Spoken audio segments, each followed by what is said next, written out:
മധുവിധു. ഇന്നാണ് മധുവിധു കാണാൻ പറ്റിയത്. എനിക്ക് പേഴ്സണലായിട്ടുള്ള കുറച്ച് തിരക്കുകൾ ഉള്ളത് കാരണം 2 ദിവസം വൈകി. സിനിമയെന്ന് പറയുമ്പോഴത്തേക്ക് ഒരു തട്ടിക്കൂട്ട് സെറ്റപ്പിലുള്ള ഒരു പടം. പണ്ട് കാലത്തെ ജഗദീഷ് സിദ്ദിഖ് സിനിമകളുടെ ശ്രേണിയിൽപ്പെടുത്താവുന്ന ഒരു പടമാണ്. ആ കാലഘട്ടത്തിൽ ഇതൊക്കെ എല്ലാവരും എൻജോയ് ചെയ്യും. പക്ഷേ ഈ കാലഘട്ടത്തിൽ അത് എത്രത്തോളം എൻജോയബിൾ ആണ് എന്ന് പറയാൻ പറ്റത്തില്ല. ഷറഫുദ്ദീനാണ് പ്രധാന കഥാപാത്രത്തെ അവതരിപ്പിക്കുന്നത്. ബിന്ദു പണിക്കരുടെ മകളാണ് നായികയായിട്ട് വരുന്നത്. ജഗദീഷ് പ്രധാനപ്പെട്ട ഒരു റോളിൽ വരുന്നു. ജഗദീഷിന്റെ ചില രംഗങ്ങളൊക്കെ അടിപൊളിയായിരുന്നു. പ്രത്യേകിച്ച് ഇന്റർവെൽ ട്വിസ്റ്റ് വളരെ അടിപൊളിയായിരുന്നു. തിയേറ്ററിൽ അതുവരെ ഉറങ്ങിയിരുന്ന പ്രേക്ഷകരെ ഒന്ന് ഞെട്ടിപ്പിക്കുന്ന ഒന്നായിരുന്നു ഇന്റർവെൽ ട്വിസ്റ്റ് എന്ന് പറയുന്നത്. പിന്നെ ഇതിൽ കുറച്ച് പാട്ടുകളുണ്ട്. അനാവശ്യത്തിന് എല്ലാ സീനിലും പാട്ടുകൾ കൊണ്ടുവന്ന് സിനിമയുടെ മൂഡ് തന്നെ ഇല്ലാതാക്കി എന്നാണ് പറയാം.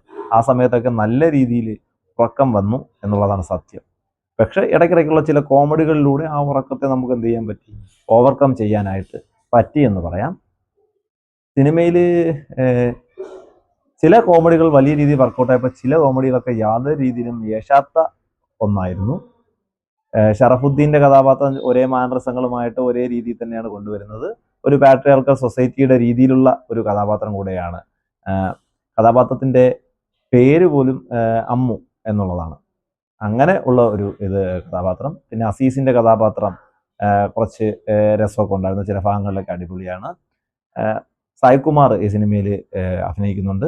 സായ്കുമാർ കുറേ നാൾക്ക് ശേഷമാണ് ഒരു മുഴുനീള റോളിൽ വരുന്നത്. പുള്ളിക്ക് കുറച്ച് ശാരീരിക അസ്വസ്ഥതകളൊക്കെ നേരത്തെ ഉണ്ടായിരുന്നെങ്കിൽ അതിൽ നിന്ന് കുറച്ചൊക്കെ റിക്കവറായി എന്ന് ഇതിലെ കഥാപാത്രത്തിലൂടെ നമുക്ക് മനസ്സിലാക്കാൻ പറ്റും. പെർഫോമൻസ് ഒന്നും ആരും എക്സ്ട്രാ ഓർഡിനറി ആയിട്ട് പറയാനില്ലെങ്കിലും ജഗദീഷിന്റെ പെർഫോമൻസ് നല്ല രീതിയിൽ തന്നെ ചെയ്തിട്ടുണ്ട്. പിന്നെ തിരക്കഥയിലെ ചില കോമഡികൾ എൻജോയ് ചെയ്യാൻ പറ്റുന്നു എന്നതിനപ്പുറത്തേക്ക് യാതൊരു വിധത്തിലുള്ള ഒരു ബെനിഫിറ്റും ഈ സിനിമയിലൂടെ നമുക്ക് കിട്ടത്തില്ല. മൊത്തത്തിൽ കണ്ടു കളയാവുന്ന OTT വരുമ്പോഴത്തേക്ക് ഏറെലാവാൻ സാധ്യതയുള്ള ഒരു സിനിമയായിട്ടാണ് എനിക്ക് തോന്നിയത്.